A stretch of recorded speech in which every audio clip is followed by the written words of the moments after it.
I am Councilmember Jennifer Gamble, Vice Chair of the Budget and Finance Committee. Our esteemed Chair, Councilmember Kevin Roden, is at home recovering from strep throat, so he sends his regards. He is watching us today, but thank you all for being here.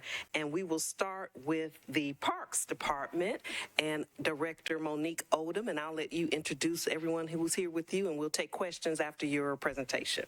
Thank you so much, Councilmember Gamble. Good afternoon, and thank you for this opportunity to share just a few accomplishments in the Parks Department from this fiscal year. But before I do that, I want to acknowledge our Parks team and board members that joined me here today. So in front with me and on the riser here with me are Tim Nate, who's Assistant Director of Planning and Facilities Development, Cindy Harrison, Assistant Director of Greenways and Open Spaces. Shanita White is to my far left. She's Assistant Director of Finance and Administration. In the gallery, we have our entire senior park staff: John Holmes, Jackie Jones, Jim Hester, Phil Luckett, Stevon Nellums, and Captain Greg Davis. And we also have joining us Susanna Scott Barnes, member of the Parks Board. Now on to our accomplishments. Our maintenance team is always in demand. However, they had an unusually busy workload this year, and here's why. In addition to answering over 500 hub requests, they replaced the roofs at 4 community centers and refinished 12 gym floors, completely renovated 1 center, installed detailed lighting projects at ball fields and other facilities, completed playground improvements at various parks, and made building mechanical improvements at Hadley and Coleman regional community centers and the Sportsplex. They also removed approximately 200 trees infected with the emerald ash borer and partnered with other organizations to plant replacements. Our planning division completed Mill Ridge and Ravenwood parks. Both will open to the public this summer and the next few weeks. The Fort Negley Master Plan, which will position this important historic site as an outdoor museum of national significance that uses the cultural landscape to tell important stories from Civil War to civil rights. The most recent capital spending plan will allow us to implement the first phase of the master plan and the second phase of the stonework repair at Fort Negley. The Children's Memory Garden in Centennial Park. This beautiful memorial provides a permanent and fitting tribute to children lost to violence in Nashville.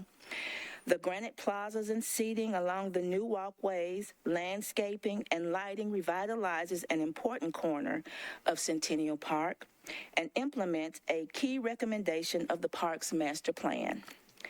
Clinton Fisk Park revitalization. This neighborhood park was devastated by the March 2020 tornado, which wiped out almost all of the park's amenities and 90% of the trees. We had to start nearly from scratch to rebuild the playground, fitness equipment, picnic shelter, trails, and other amenities, while the Garden Club of Nashville planted almost 200 trees. Our park police hired 8 new and much-needed police trainees, purchased a new truck capable of heavy towing, a trailer, and farm-type equipment to support our mounted patrol unit.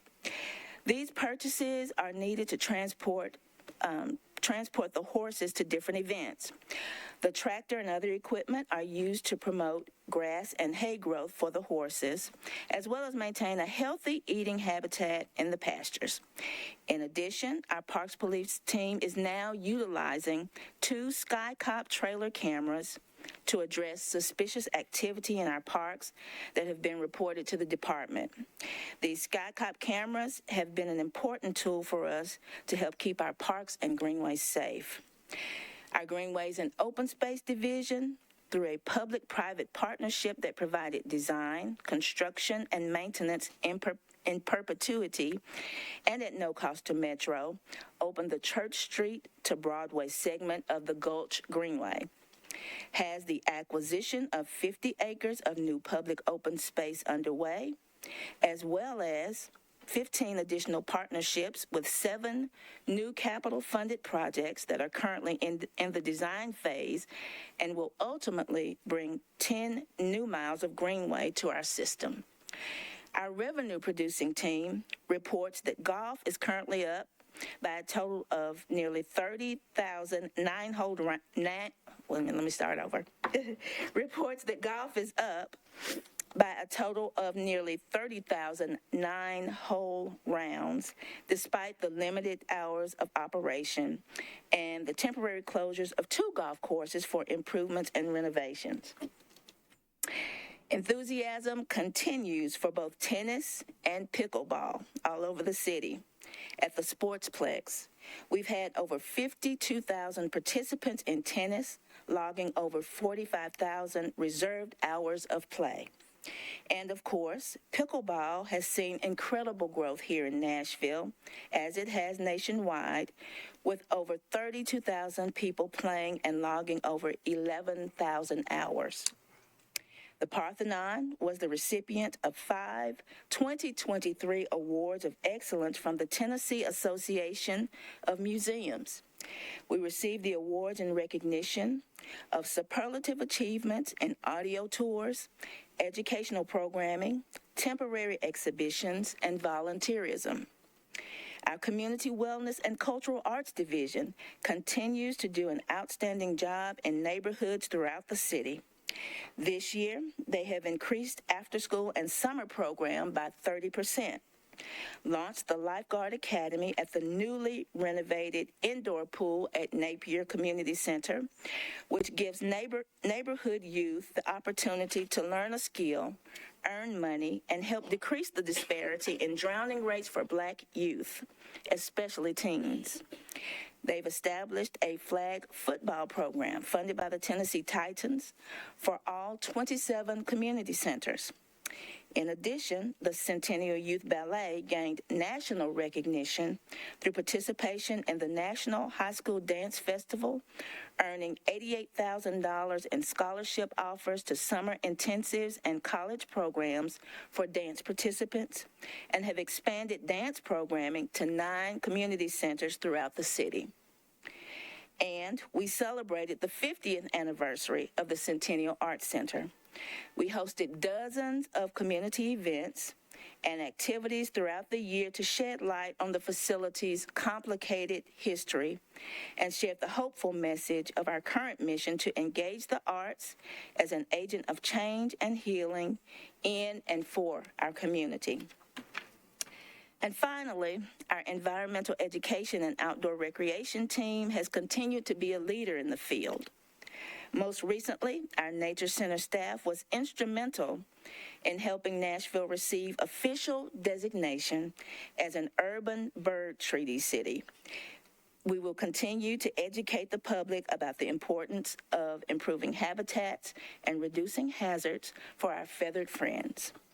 Shelby Bottoms Nature Center assisted in the creation of no-mow zones, saving money and staff time while improving water quality and stormwater management and creating spaces that are more beneficial for wildlife and beautiful to park patrons, while also reducing carbon emissions on a local level.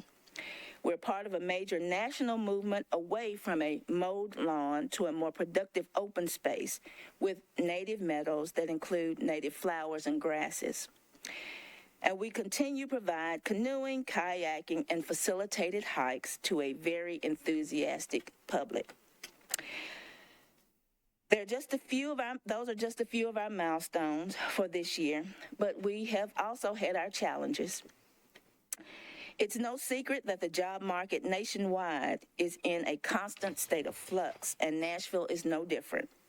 Although our hourly rates have increased, they still somewhat pale in comparison with what is being offered elsewhere in the city. When hourly pay is the only factor or the highest priority for a candidate, we're often outmatched. But if a potential candidate is looking for a total compensation package, we are a bit more competitive. The bottom line is we will continue our recruitment efforts to find candidates to fill positions to join our team at Parks. With the city's continued growth, consumer demand for more facilities and amenities continue to exceed what we can reasonably deliver. We receive requests for dog parks, greenways, community centers, ball fields, and courts of all types on a continuous basis.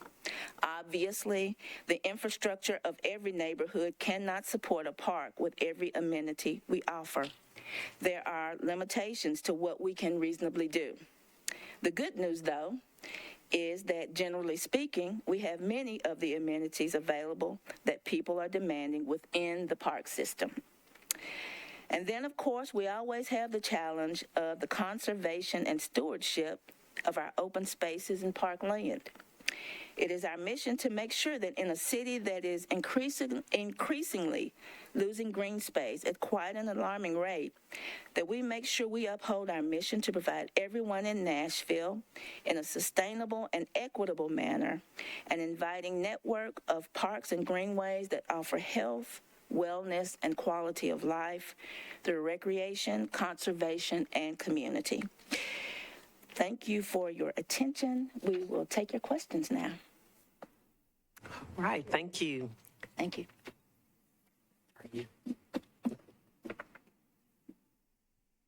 Councilmember Druffel. Good evening. Thanks, Chair. Hi, Director. Good to see you. Two questions. One, you probably recognize.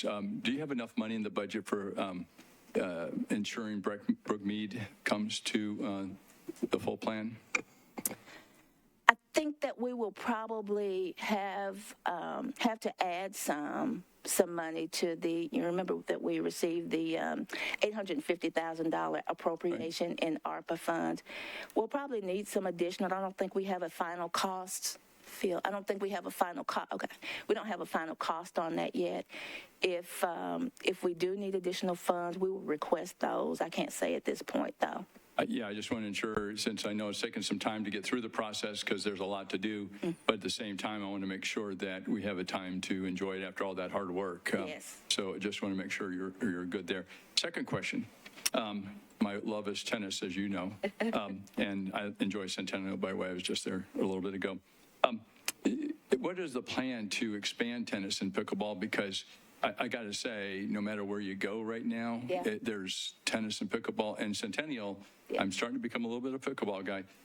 Centennial's really packed. Yeah. Is there a plan to expand? I mean, that's clearly a lot of people in this right now are looking for those space. Yeah, thank you for asking that question. We do have a plan to expand pickleball and tennis on the courts across the county. So as you know, it is probably a best case scenario if pickleball and tennis courts are separate, and that is what we are working on. We, you may remember, we got a recent appropriation in capital dollars for paving. A lot of that includes tennis courts, and we will be transforming or changing some tennis courts into pickleball or adding pickleball to tennis courts to accommodate both of those activities. So yes, there is a plan. There's high demand. As of recently, I've worked with our team on an internal kind of project at a particular park of kind of designating hours for tennis and pickleball respectively, because we know we have large constituencies for both of those activities. A lot of new people moving in here in addition are looking for those facilities. Yes. So thank you, and looking forward to it. Is that something that will be within the budget to occur within the next year then? So by next summer, possibly, we would see some improvements? I would think so. I would think so because, as I mentioned, we got an appropriation in the most recent capital spending plan. A couple $1 million. Yeah, that's right. Well, I think 4.6 million. Oh, 4.2. Yeah, Even and so while that does include basketball courts as well, a lot of it will be for tennis courts and pickleball courts. Good, thank you. Yeah, I'll tell my friends. Thank you. Thank you. Any other questions? All right. Councilmember Toombs. Thank you, Chair. Hi, Director Odom. Hello? Excuse me. What is your current hourly rate? Because you said it's gone up. So are you going to be at the 18, or are there some position that's going to be below the $18 an hour? So for the seasonal pay, they are below 18. I think some are 15, some are 16. It just depends on the classification. I can send you the updated information. But And what are the seasonal positions?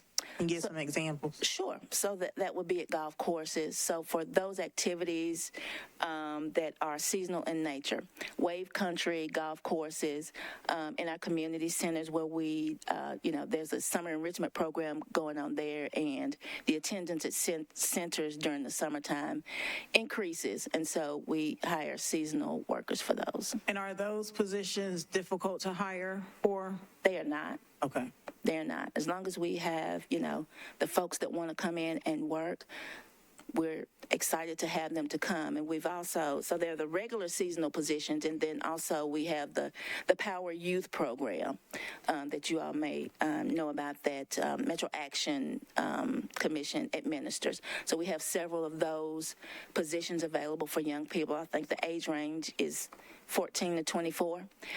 So we have those available at nature centers, golf courses, sportsplex, just across the park system. So if you know any young people who are interested, please send them our way. And so I saw in your budget request that you've got, I think, about 180 unfilled positions. Is that correct? I think 181 is the FTE. Okay. And let me pull out my document.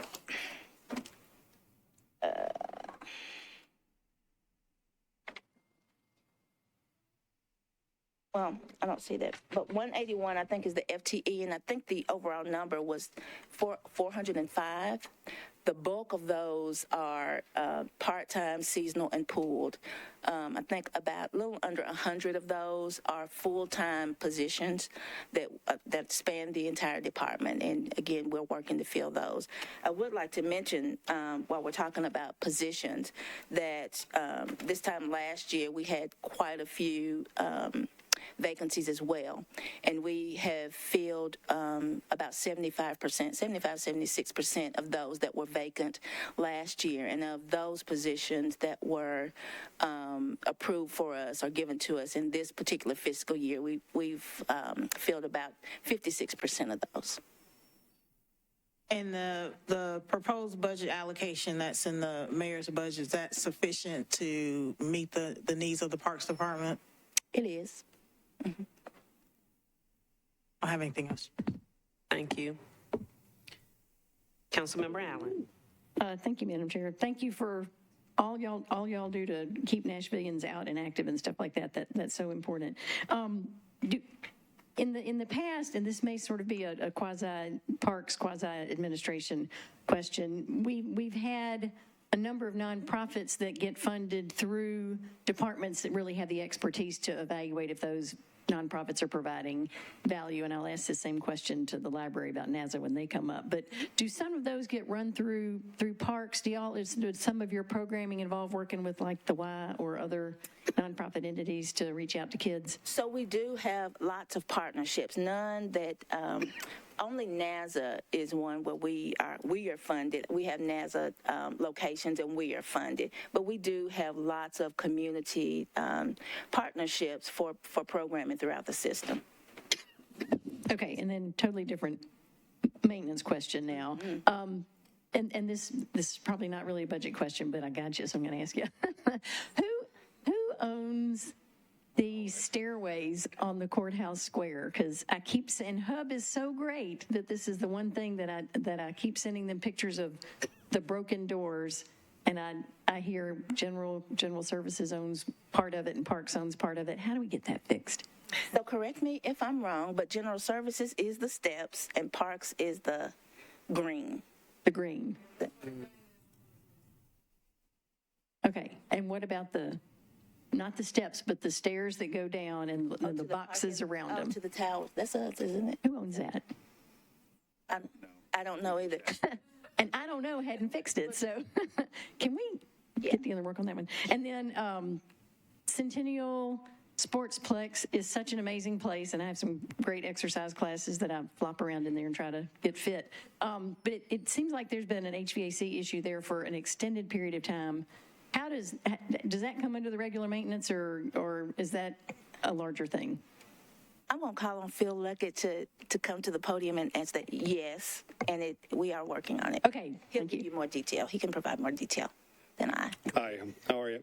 You talking about the fitness center? Yes, Is that what you're working at? the Hot Fitness Center. Right. We are presently undergoing changing out the whole HVAC system there.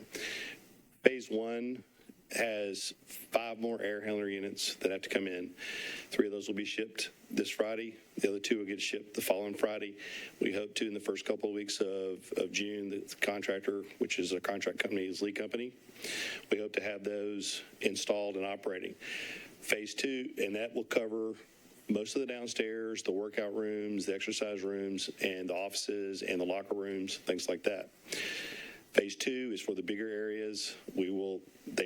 The Phase 2 products should be in close to the same time, and we'll continue with that contractor in getting those in.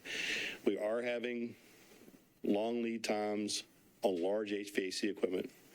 The tennis center, for instance, those units are larger, and they're not built. Gotcha. They're built as they're ordered. We ordered those about 10 months ago. Believe it. Okay. Okay, so they should be coming in the next month or two. So that's kind of our progress. It's getting equipment in a timely fashion and getting our contractors to be able to work on them. Where we are struggling to fill positions, so are they. Gotcha. So that's kind of where we are. So kind of that whole supply chain issue and Yeah, things like that. hopefully that'll all be solved in the next 3 or 4 weeks. Great. I appreciate the progress report. I will report that to my sweaty friends. Thank you. Thank you. Councilmember Bradford. Thank you, Vice Chair. So I was busy trying to get adjusted for this, and I was listening to what the questioning between you and Councilmember Toombs. She was, I believe, asking about the part-time positions, and correct me if I misheard this, but did you say that you've not had any issues filling part-time positions this year? Is that what you said? No, that's not what I said. Okay. What was it that you said? I don't remember saying anything like that, but what'd you say? I think it was seasonal. Oh, and I said, no, it's not difficult to fill the seasonal positions. If you have people, send them our way.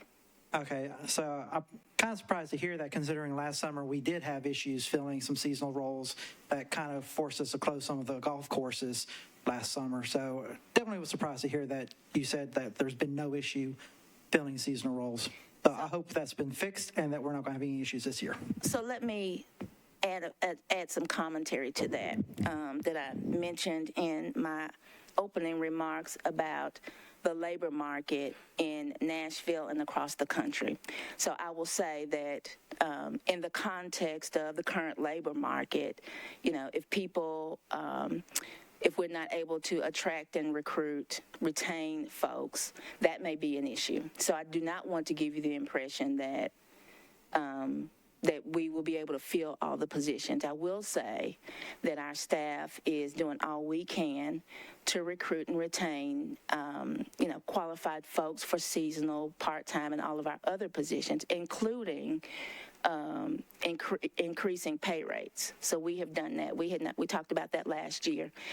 We had not done that. We have done that since. And if you already brought this up, I apologize. As far as that recruiting goes, especially for the seasonal work, are y'all going out into some of the high schools and actively engaging with, high school students that are looking for summer jobs? We do that. We participate in Metro's job fairs. We advertise on social media. We advertise on LinkedIn. We advertise in our community centers and nature centers and other areas. So yeah, we do a lot. Yeah. All right. Thank you. Yeah. Thank you. Councilmember Nash.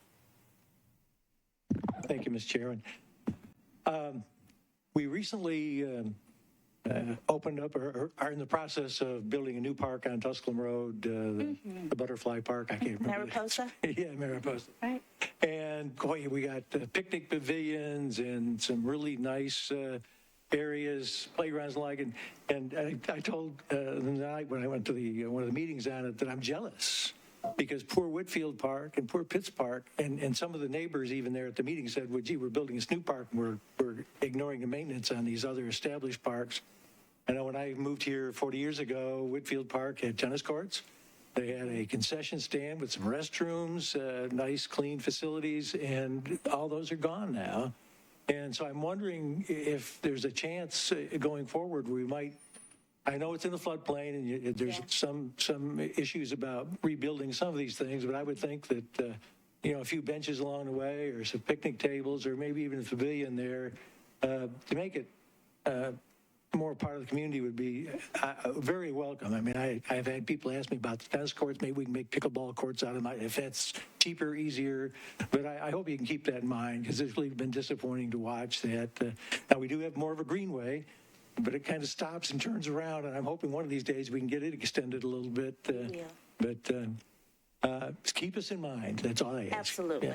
Absolutely. Thank you for those comments. Yeah. Director Odom, you have done a lot of work with getting more equity in the maintenance of our parks. And if you want to talk a little bit about that, I know in our area particularly, we've had some improvements done at some of our older parks. And so if you want to talk about a little bit of your plan for equity and maintenance of parks. Yeah, thank you for that question, an opportunity. One of the things that we looked at across the park system is areas where there has been a lesser investment and try to make improvements there in the interest of equity across the county. You all know the park system spans the entire county, and quite frankly, there have been areas over many, many years that receive more attention, more resources than others. And a part of what we do now routinely is look at areas, again, that have been underserved or under-resourced and try to make those investments. We cannot, make all of the investments at one time. And as I say that, I will say that our park system, again, is large and one of the things that I count as a blessing, kind of a double-edged sword, is that people love parks. People love parks and parks facilities. That means we have a tough job sometimes. Nevertheless, we want to make sure that everybody in the county is able to enjoy whatever park they choose. We have been, our funding has been kind of lagging for many, many years. Probably, way before I got into the department, maybe 20, 25 years. And so we don't make those improvements or get caught up in 1 or 2 or 3 or 4 capital funding cycles. It's just not going to happen like that. It's going to happen incrementally, and that is how we're moving forward. And so, to your point, Councilman Cash, we'll continue to look at older or pre-existing parks and look to add amenities and improvements at those parks. Thank you. And we'll take 2 more questions, and then we've got to move on. I have Council Member Cash and then Councilmember Van Rees. Let me find you, Cash. Thanks. I know we collect money for a number of youth services, events, and stuff like that. I'm curious if parks or parks police ever collects for parking or parking violations. We do not. For example, some mornings I take my daughter to MLK and pass down 25th Avenue. And, I'm passing by Centennial Park and I see that there are these meters sitting there about 10 to 20 meters along 25th Avenue, the Centennial Park side.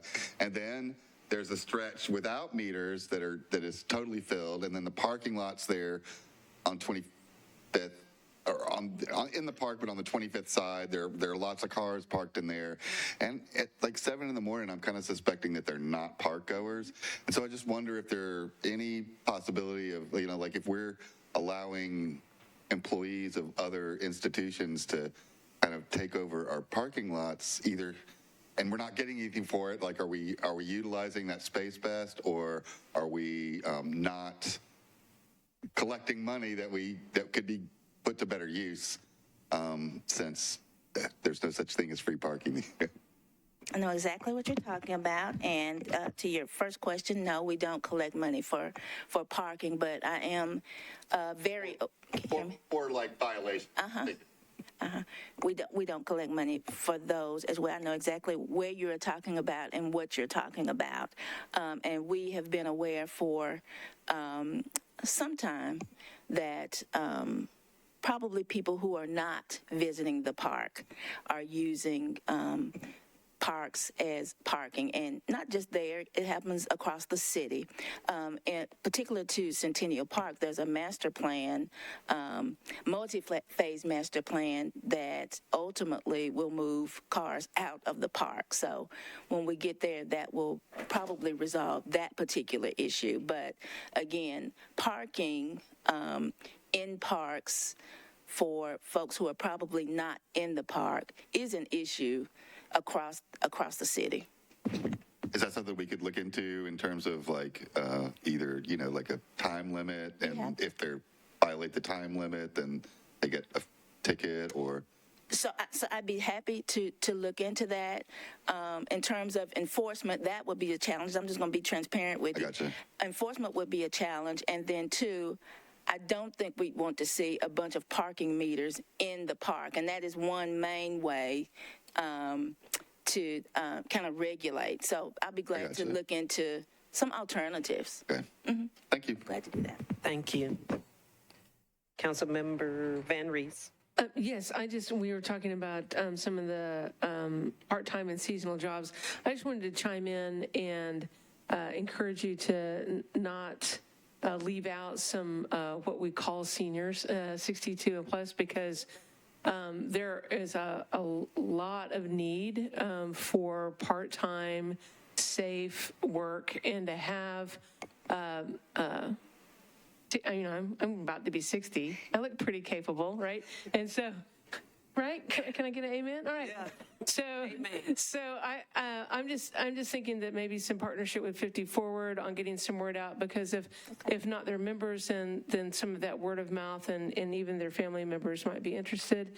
But we need to make sure that the seniors are viewed as viable workmates, in particularly when there's children around. We need to kind of have some intergenerational opportunity when possible. Thank you.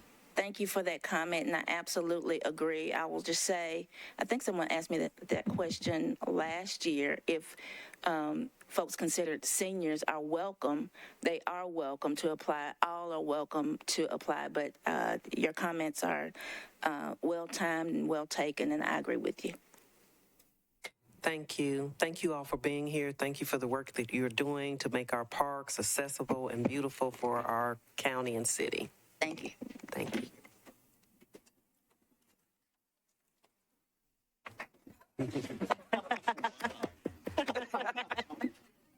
Thank you.